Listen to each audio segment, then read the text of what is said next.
All right, all right, all right. We're going to get started. And thank you for being here. For those that are listening later, I hope that you will listen while you're getting ready in the morning or working out. I know for me, even today, I listened to our challenge with Les Brown twice.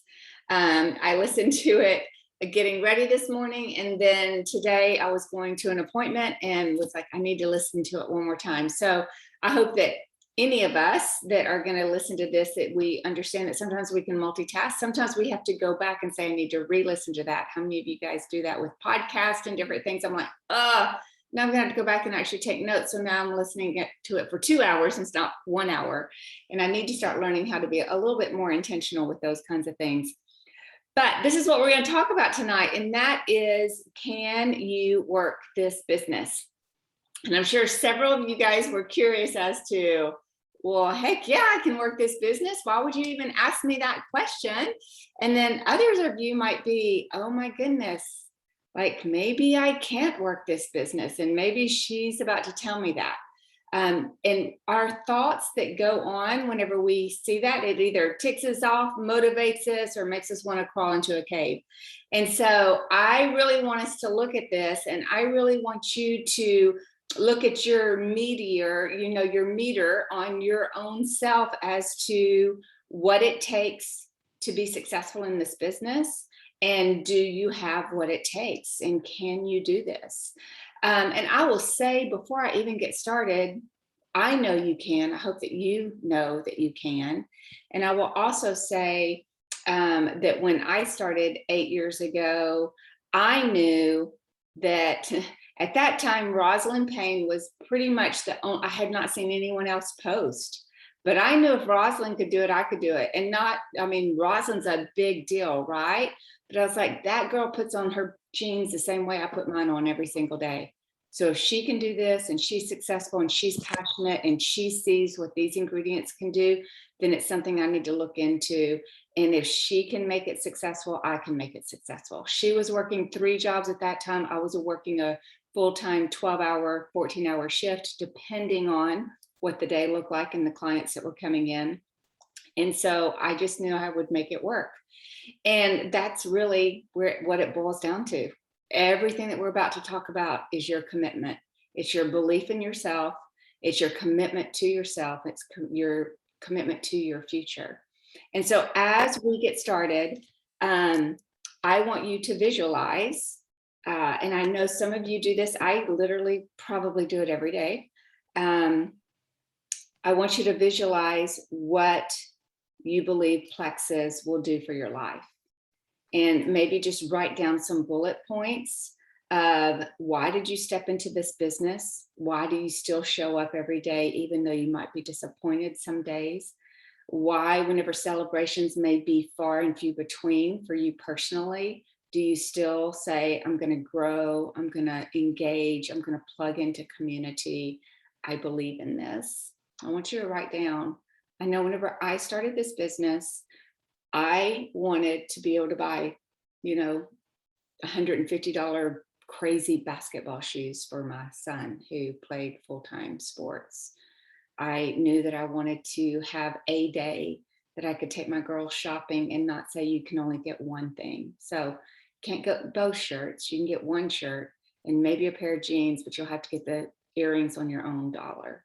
I didn't want to do that life anymore. That's where I started. And my visualization of that was the joy of having a son pick out any shoes that he wanted, and girls going and us. And I still remember the day we did it because I posted about it.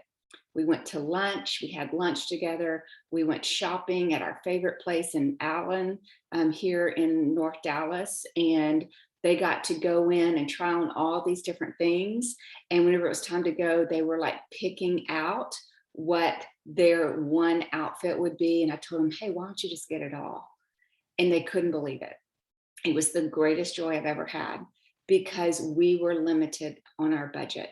And it was the first time of starting to feel the freedom and the joy of what this business can do. And from that first year, my visualization of what this can do for me and my commitment to myself, my family, our future, and this company has only grown because of that. If you don't have that of why you're here, what you believe that this is going to do for you, why you believe that you've been called here, what your hopes are for your future, and how this is going to be the tool to get there, it will be hard to wake up tomorrow morning if today was a hard day in your business.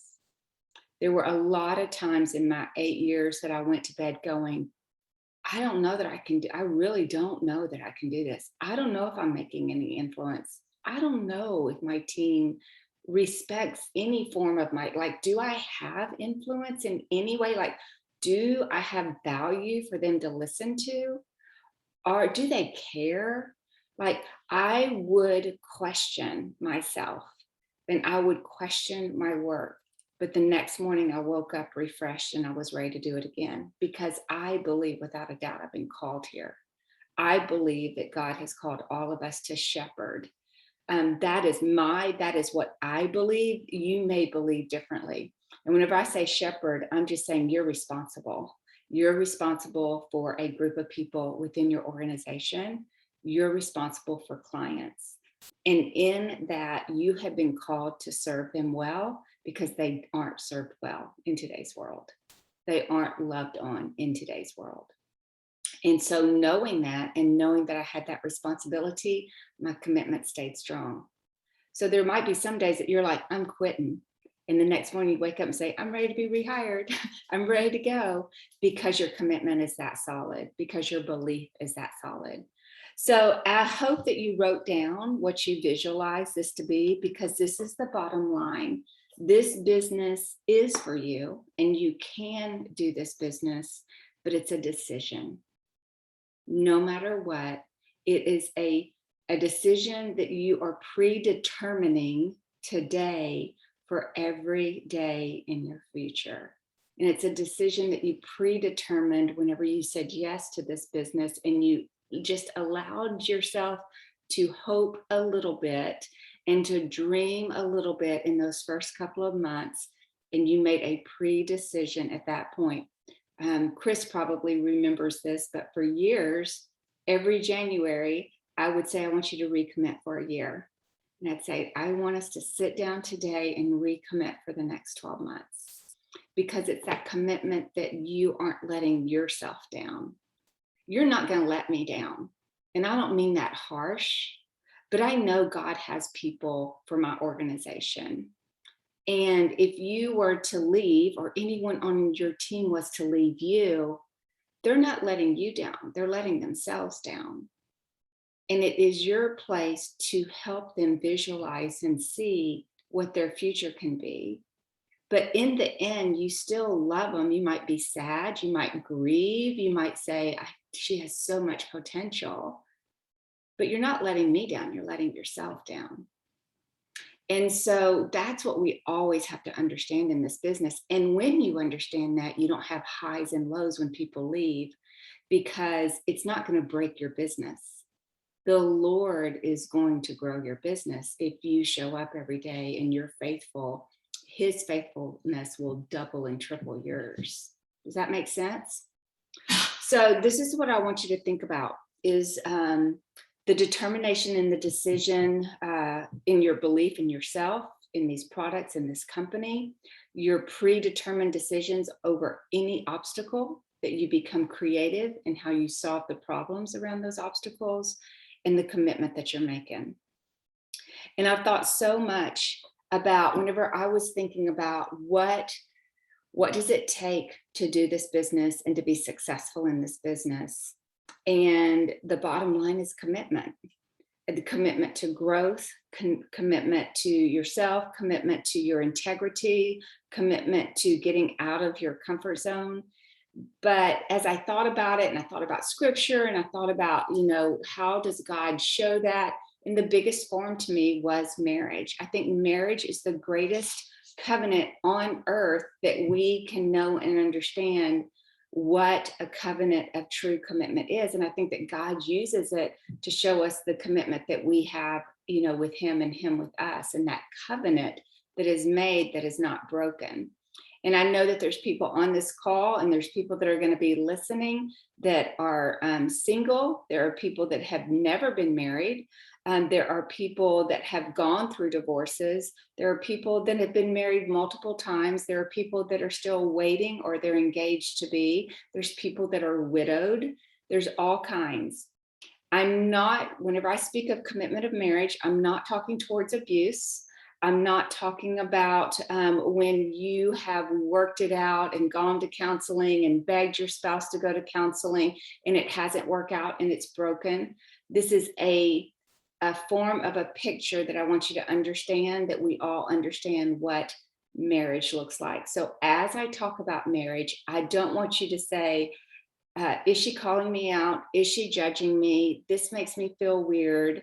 I want you to listen to the principles of a covenant of marriage and commitment of marriage, and the principles that literally go into the commitment and the covenant of your business and what you've been called to in this business. And just like for many of us, divorce might not have been your option. It might not have been a word in your vocabulary, but it still happened. I get that. But I also want you to look at your business, that divorce, quitting is not an option. When you said I do to this business, it was a commitment for life. It was a commitment for longevity. It was a commitment to say, God, teach me my character. Teach me what you want to literally cut off, what you want to prune. Bless me in this space, grow me up. I am fully committed. It is an I do of you calling me here. And so that's how I want us to look at this. Okay, does that make sense? So as I thought about my commitment that I made with my husband, and I will say that I come from a hard background. I come from a divorced background. And so I was fearful of marriage. Craig was my third engagement of marriage. That shows you how fearful I was. I was in an abusive relationship. I had fear that people I didn't trust because of all the baggage that I brought. But when the Lord, first of all, I came to know Jesus personally, and secondly, understanding Craig and the relationship and who he was in Christ and the picture he was in Christ for me, and coming to the place of trust.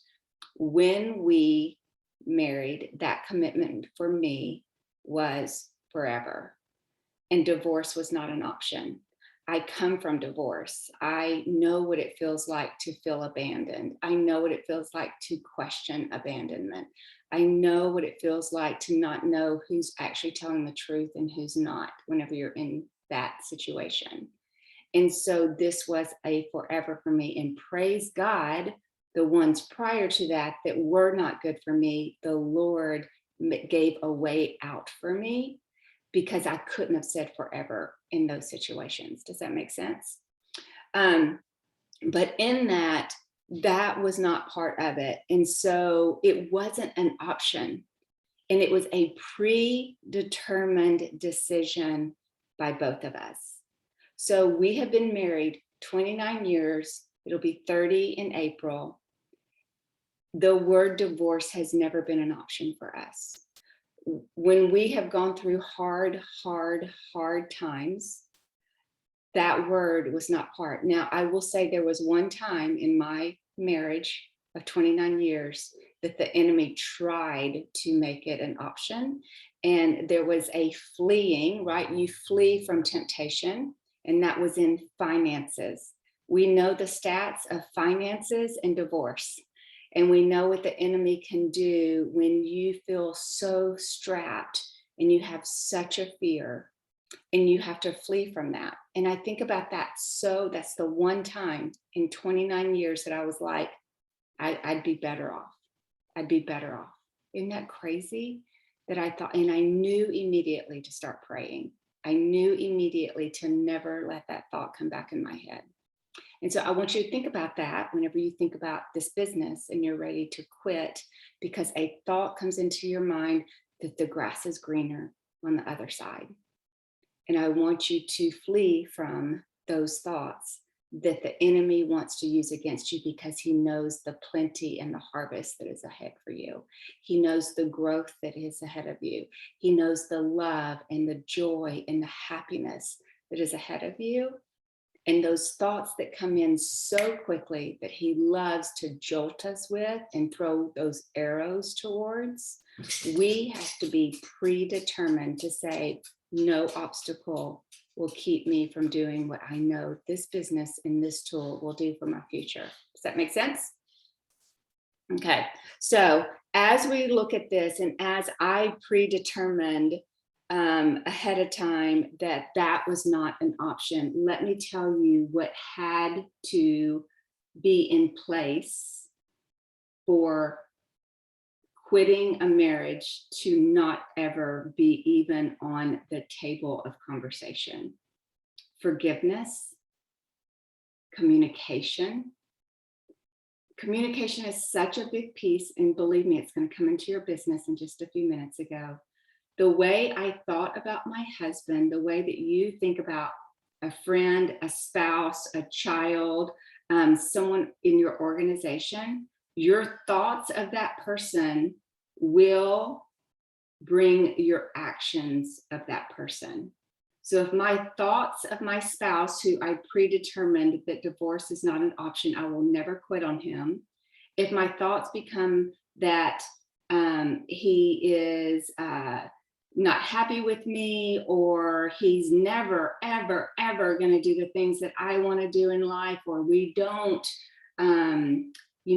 we don't discipline our children the same, and we're never, if my thoughts towards that are always that, and I believe he's an enemy of me, then guess what? I'm breaking communication and relationship with him, and I can't move forward of us being united in any way, because I've allowed my thoughts to make my actions.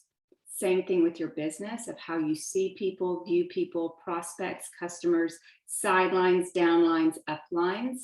Communication, I had to make a commitment that it would be open, that I would be thoughtful, that I would take the time to come to the table with my thoughts or concerns and openly having conversation around that.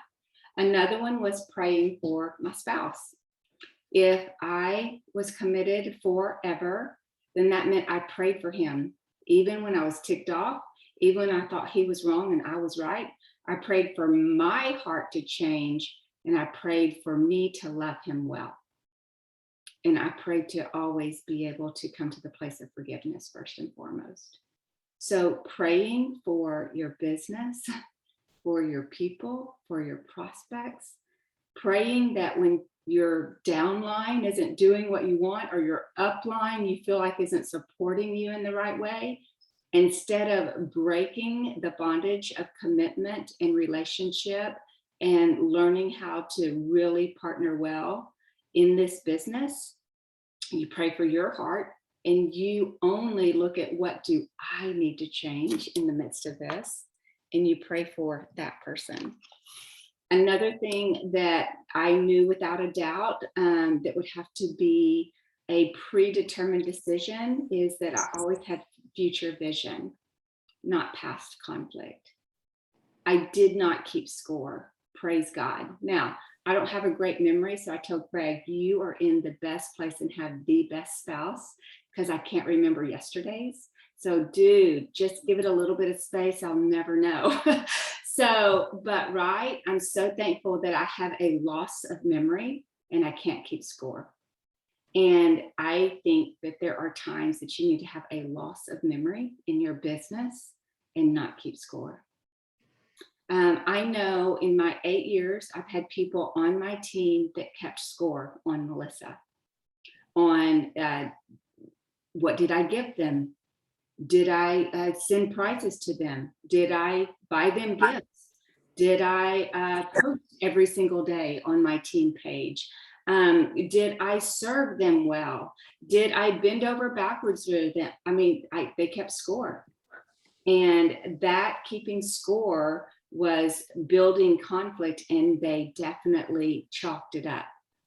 I promise, if you ever do that to someone or someone is doing that to you, you will not be successful.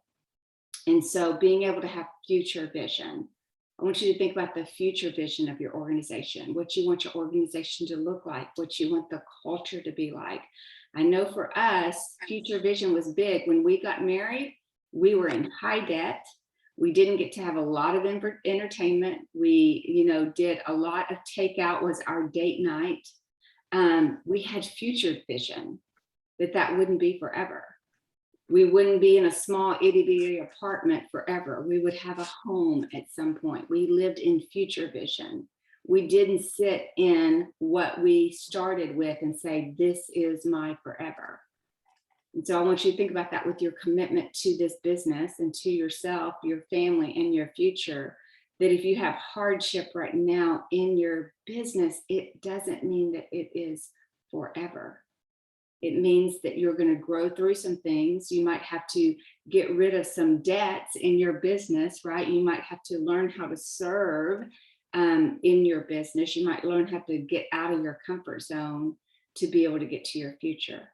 But I think for all of us, we sit in our present and we say our present is forever versus looking at our future and realizing that things will change if we will change and if we will grow and if we will commit.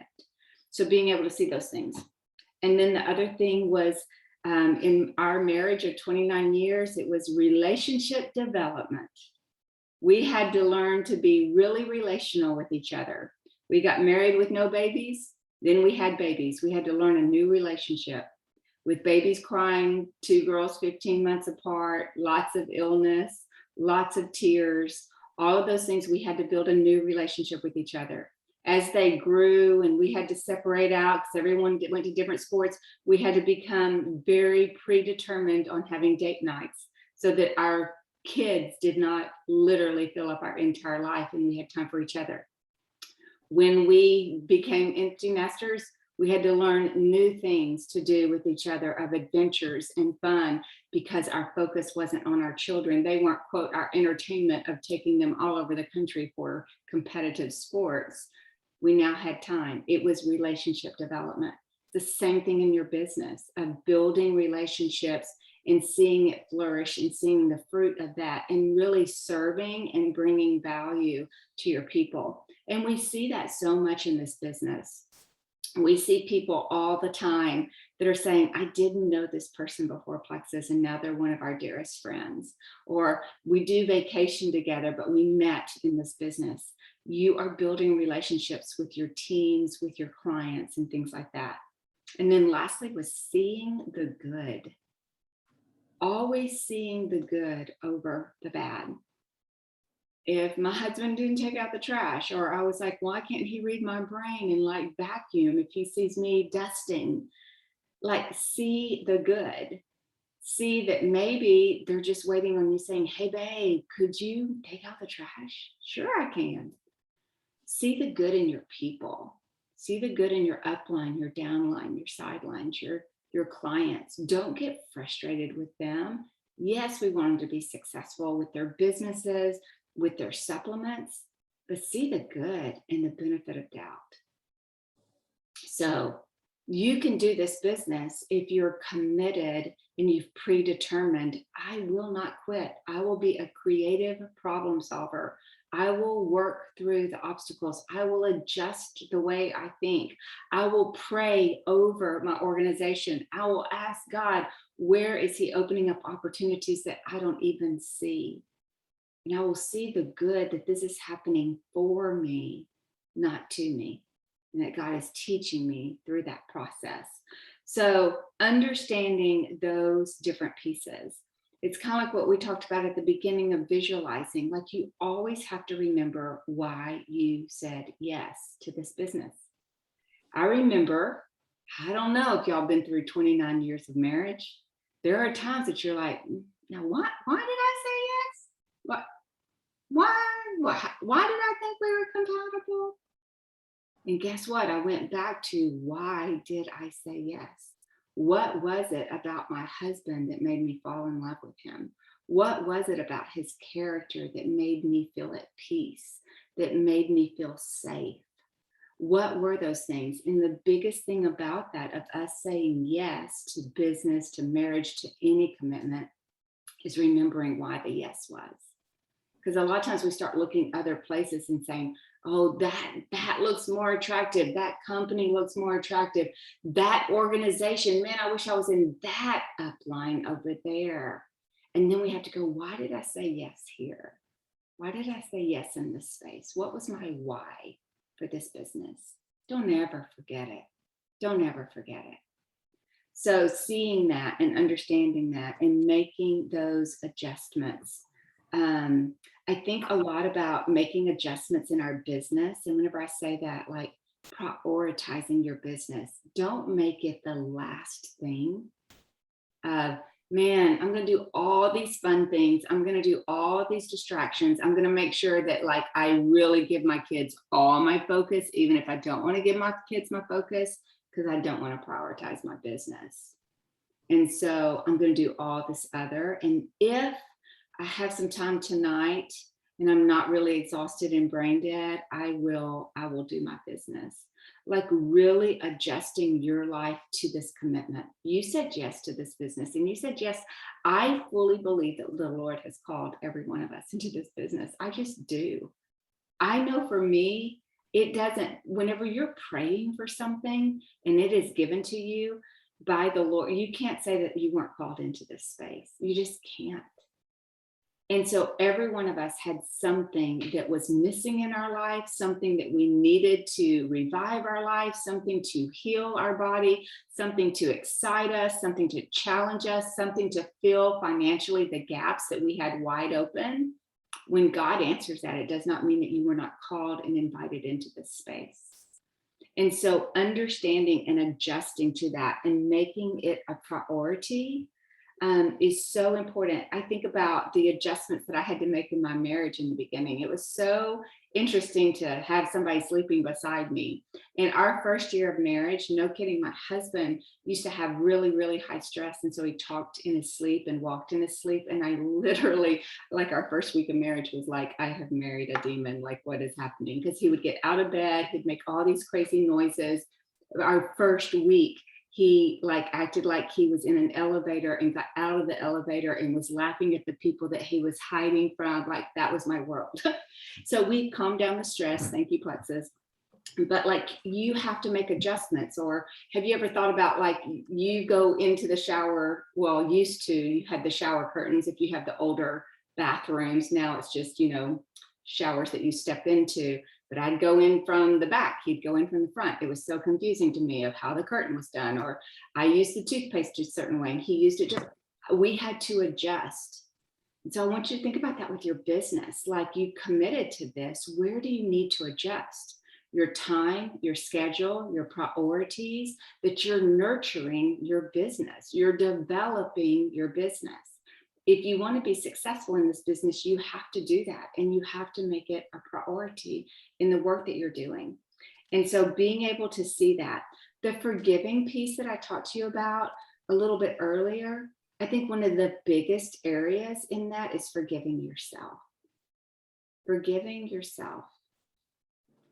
I think a lot of times when we go through situations that we like, I messed that up, or I sent a message and I screwed it up, or I think I talked too much, or I'm so embarrassed I went live, and then like just forgiving yourself and saying it is okay. And perfection is not even part of, it's not even a law. Like we live by this law of perfection and it holds us back so greatly. I was thinking about that whenever I was walking tonight. Jesus didn't even make us be perfect to know him.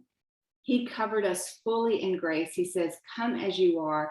There is no perfection in his vocabulary for us, yet we live under a law of perfection. And I'm like, you got to release that if you want to be successful in business and if you want to stay committed, and you've got to forgive yourself all the time. And so being able to see that and know that and be able to get through that. So this is what I want you to think about is, are you really willing to work? And I feel like everybody here is, right? Like that's why you're even here, is that you're willing to do the work. And we are seeing everyone be in Mexico right now. And the joy of that. But can I tell you, probably 80% of the people there were willing to do the work way more than what we think about. They were willing to change their schedule for somebody else so that they could be part of an event. They were willing to do as many Zooms with somebody to help them get silver in senior silver. They were willing to do the work outside of their one block of an hour. They were willing to do the work because they were committed to the business, and quitting wasn't an option. Whenever you think about quitting not being an option for you, you have to realize that quitting is also not an option for your people as far as you getting them started and them seeing success the first time. I think sometimes we get a little bit tired or exhausted as we bring people on of getting them excited about their supplements or growing a business or having 3 people join them, and we get sluggish in that space. And so are you willing to work it every single time? So thinking through that, are you willing to learn? Are you willing to be creative in your problem solving and solving for everything? You know, a lot of the work that I do now, like today, not now, like 8 years later, but in the work that I do as a leader of an organization is I'm problem solving for the future. I'm looking at last quarter. I'm looking at 2022 right now. I'm looking at, are we recruiting? Are we not recruiting? Are people engaged? Are they not? And I problem solve towards that. I problem solve towards obstacles because I'm committed to the business and I'm committed to your business. And so being able to see that. So are you willing to fully commit? This is the last thing I want to talk to you about. And that is, and I want you to kind of do a checklist. And some of these might be like, ouch, that hurt. And this is when quitting or divorcing your business is an option on your radar. I was talking a couple of weeks ago with a group of young adults that are newly married. And we talked about the difference of being committed in a marriage and it not being an option. And for those that say, I do, but in their back of their head, they're like, if this doesn't work, I can always get a divorce. That's on a radar. That's now on their radar because they didn't predetermine ahead of time, no matter what, I'm going to work through it. So I want you to think about these things to see if it is an option on your radar. I might quit. I might not stay committed to the I do of this business. The first is that you want more time to just hang out. So you're not committed to this business if you literally, we all do this business to have freedom, time freedom, financial freedom, flexibility, options, but growing your business to the point of residual income that will hold every single month, you don't get to have that freedom in the beginning. You don't get to have that freedom sometimes in your first 3, 4, 6 years. I mean, I think about going emerald and then emerald to sapphire that took so long. And of course, sapphire and diamond hit at the same time or the same year. But getting there was 7 years. So to hang out looked really different for me because of my commitment to where I was wanting to go. So if your thought at this point, whether it's your first year, first 3 years, you haven't hit your goal, whatever your goal is really what you have to look at for your commitment of what you have to define success. I can't. I was talking to a girl today and she said, you know, everyone defines success differently. She said a lot of people define it by money. They define it by materialism. She said, for me, success is when I am known in a room, but I'm not even there. She said, for instance, you know, at this place where I work out, I wasn't there. She's a masseuse. And she said, I wasn't there, and it was really crazy because my client and my trainer both told me about this. But there was a person there, and the trainer was telling this person, hey, you need to go see this person. She's incredible at deep massage. She'll get out your injury. And then her client said, are you talking about so and so? She said, that is success to me. That's what makes me giddy, is that my reputation is going before me and people will talk about me in a positive way without me being in the room. That's success. Does she want financial? Yes. Is she doing great? Yes. But success is her reputation and how people see her. So in all of this commitment conversation, your commitment might be a commitment of getting $1,000 a month, and that is success for you. Others of you, your commitment might be going all the way to the top and going past the top, and that is success for you. Others of you might be getting really comfortable to be able to leave a job, and you're in that space of ruby to emerald space, and you're good with that space. You have to define that, not me. So always be looking at that and what that looks like. The second thing is not willing to get out of your comfort zone. If you're not willing to get out of your comfort zone, and you know what that is, we all have a space that we will go live, we will post every day, we will reach out to people, but there is something, being on stage, talking in front of a group of people live, going and having coffee with someone. Maybe you're introverted and behind a computer is your favorite space. Maybe it is going and working out, or going to a book club, or going somewhere that builds your network. I don't know what getting out of your comfort zone is, but if you're not willing to do that, and you're being pushed that is the only thing that will actually bring you success, then quitting is an option for you, because you would rather quit than stay committed. Does that make sense? So I want you to think about what that would be for you. Because if you're not willing to get out of that space and say, okay, I'm going to get out of the boat, then if you're put up against the wall, you would probably say, I'm not committed, I'm quitting. So think about that one. Making business last on your schedule. We talked about that a little bit earlier. If you're like, I'm going to do all the fun things first, I'm going to vacuum my house every single day. And I'm going to do all these other things, and I'm going to, Melissa Shaver, go work out 100 times so that I don't have to actually do the work. I don't know what it is, but if you're putting it at the bottom of your list and not making it a priority, and maybe you should get up earlier to get your business done, then quitting is probably an option for you. So I want you to think about that. You allow your negative thoughts to win your day every single day. So instead of seeing the good, instead of forgiving others, instead of not keeping score on people, instead of not making the law of perfection reality, because it is not, there is no perfect, you're allowing all those negative thoughts to literally eat you alive like cancer. Then commitment is probably, not only is it an option, quitting an option, you probably will get so burned out before you even get there that you would quit. So think about that one.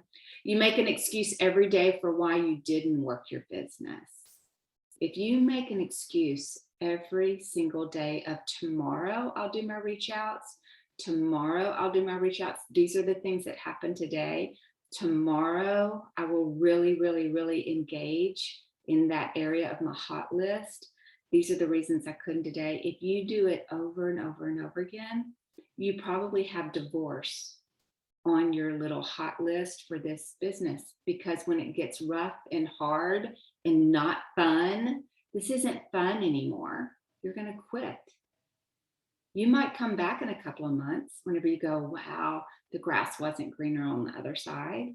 But when you do that, you've lost all momentum, you've lost all trust of your people, and you have to start all over again. And most probably, if it was already an option, it's going to be hard to stay committed that second time.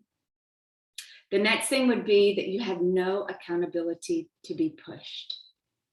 So You have no one that you said, I'm locking arms. You have to make me do this. Would you challenge me a little bit further? You have this fear of being exposed.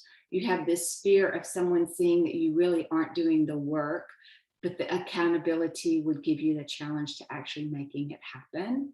If you're not accountable in some way, you're staying on the parameters, you're not engaging, you're isolating yourself, most probably this business will be hard for you to keep that commitment.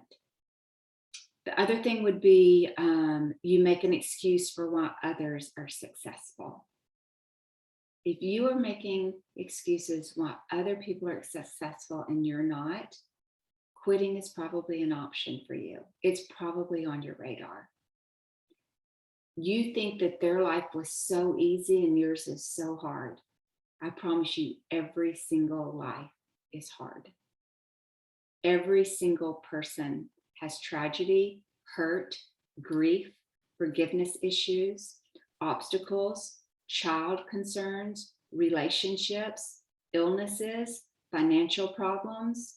Every single person. It's just that that person said, I do to this business and did not allow divorce to be part of their vocabulary.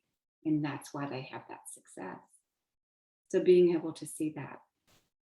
When you think your leader owes you for your success, you probably are looking at quitting instead of committing.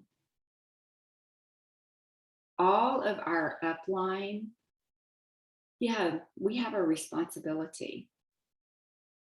But if I had zero upline, I would have figured it out. I would have figured it out. Praise God.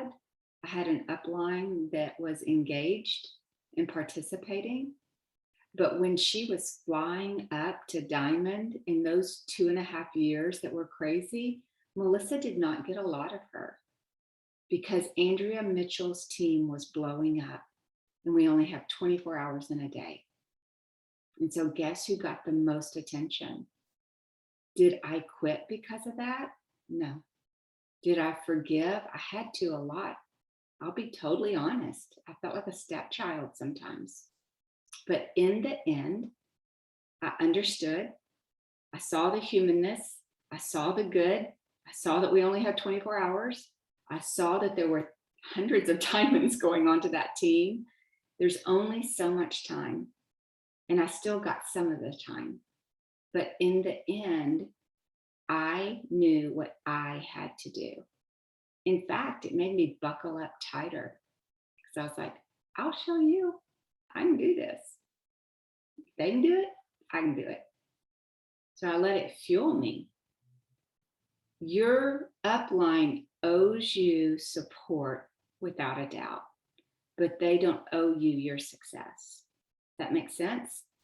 So always, always, always remember that. You're a creative problem solver. God called you to this and he asked you to partner with him. God calls us into an experience and asks us to partner with him so that he can work in us and through us. He uses people to encourage, to love, to support, to teach us how to forgive, to teach us how to cover in grace. But those people don't bring the success. Your work and God's grace bring your success. And getting that piece right is one of the greatest commitments that you can have. It will fuel you to be able to do that. Okay, so how to be committed to your business for life. I want to go through a couple of these. Connect to your purpose every single day. This morning, I reset down with my purpose of why I do what I do. It actually sets up my entire day for what my priorities are that day. So reconnect with that. And if you're having a bad day halfway through your day, reconnect. That's whenever you need to come back over and go, okay, God, I'm releasing everyone and everything to you. I am literally releasing it to you. Help me reset and readjust. What is it that you've called me here to do? What is it that I'm gifted in? Where are the areas that I need to grow in? Who is it that I need to prioritize right now? How do I need to move my needle today? And I reset. So doing that on a continual basis, being accountable and being engaged is one of the biggest things that you can do to commit to this business and have a healthy, good, strong accountability and engagement is not only with accountability partners, but accountable to your upline if your upline's working, accountable to your community, being engaged in your community. One of the hardest things for me is we all know the law of you reap what you sow. It is scriptural, it is truth, it is a law of attraction, it is everything. And to see people not engage in community that is safe, not engage in that space, and then get frustrated because of the fruit that they are bearing in their organization is that their people don't engage. It's because they're reaping what they sow. I just want you to think about that and watch that. Because if you're engaged, they will engage. But whenever you don't engage and then you expect someone else to, and you get frustrated with them, you got to check yourself. If you're doing the work, praise, be glad. But if you're not doing it and you have an expectation of someone else, that's just hypocritical. That's bad leadership. That's judgmental. And that's excusing. And so getting those things set with that accountability and engagement, put into action what you consume every day. Don't be just a consumer. It's just like a consumer of the word of God. God's like, be a doer of the word. I think about that so much in this business. In our world, we consume so much information that it paralyzes us. We consume so much that we're overwhelmed and we can't even think straight. But in this business, we consume because we live by the law of perfection. And we're like, I'm just going to take it all in until I get it totally perfect. And when I get it perfect, then I will go into action. Which to find success in this is that what you consume, you put into action immediately. And so there's a difference in that. Just don't be a consumer the whole time. Another is falling in love with people. How many times in my marriage, it's like fall in love, date your spouse, fall in love with them, remind yourself of why you married them, reconnect with them, work it out. It's the same thing in this business. This business is a thriving business when you connect with people on a continual basis. In fact, it just fulfills your heart and sustains you. There was so many times, and even now, that I poured out so much and connected so much, and you didn't see fruit of growth of my business, but the fruit was, I knew I was doing what God was calling me to. You know, our relationship with Jesus is relational. And everything that we do that he calls us to do is relational. And I think I've always said this, that he has given us a business and he pays us to do what we were born to do. And that is to relate with people, engage with people, serve people, value people, falling in love with that purpose. Number one purpose is to know God. Number two is to know his people and point his people to him. And if you're doing that every single day through a tool called Plexus Worldwide, you will be satisfied in that space. It will be so sweet and so good, and you will have fruit. So stay outward focused without judgment. Live in gratitude on a continual basis. Believe that you're called here, like we said at the very beginning, and choose every single day to make today count. Every single day might be your last day. I think Mark Batterson says something about the sacredness of your day and that some days are more sacred than other days, but he speaks towards every single day, treat it as if it's your last day, like steward that day well. And if you wake up with that purpose of stewarding yourself in that day well, it's going to be a good day. You know, I told you that I listened to Les Brown twice today. And the second time, I like literally had to do a voice clip so that I could keep it. But he says, this is your training ground. I don't know if you remember hearing this. This is your training ground. This is the tuition you have to pay for what you don't know. And I loved that because our businesses are our training ground without a doubt. How much have you learned in this business that you would not know? How much have you said, and I have said, you know, I've had all these jobs, or I've been in this industry, or I've done these things, or I've led in this way, but this business has upped. It has leveled me up of things that I never even knew I didn't know. It's training ground, but he says it's your tuition that you're paying for things that you did not know. I absolutely loved that, of being able to see what it is and how you're investing and what you're learning from that. So with that, I hope that that was beneficial. I hope that that was helpful. I wanted to share something. Let me go pull this real quick. This is from Winning the Day. I think that this is the third time I've read it, finished it out again today. And at the end of one of his chapters, at the very end, he says, let me see.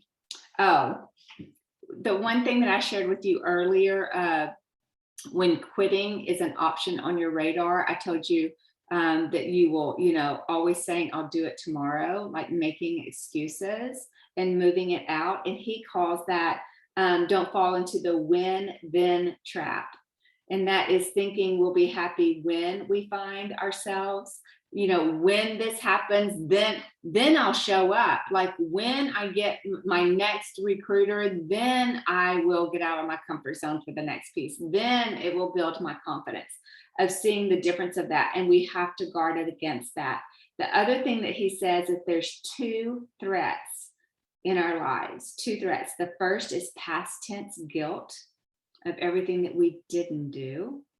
And then the second is future tense anxiety. And that we have to make a pre-decision, kind of like we were talking about a little bit earlier, a pre-decision to enjoy the journey. And so that's kind of how I want to end tonight, is the commitment that you've made, and maybe you need to recommit. So I was thinking about this whenever I was out walking earlier, is you know, every time I say recommit, I think about how many times I walked the aisle as a kid, recommitting my life to Christ. Thank goodness he allows us those do-overs in life. And you might need a recommitment for this business. You might need to reconnect. You might re-fall in love. You might remember why you said yes, why you said I do. You might recommit to the long game in this. And I want you to see that and know that you get do-overs. You get do-overs. So, and Stacy, I love that. And I so love that your beautiful face is here. It makes my heart happy. So I hope that that was helpful.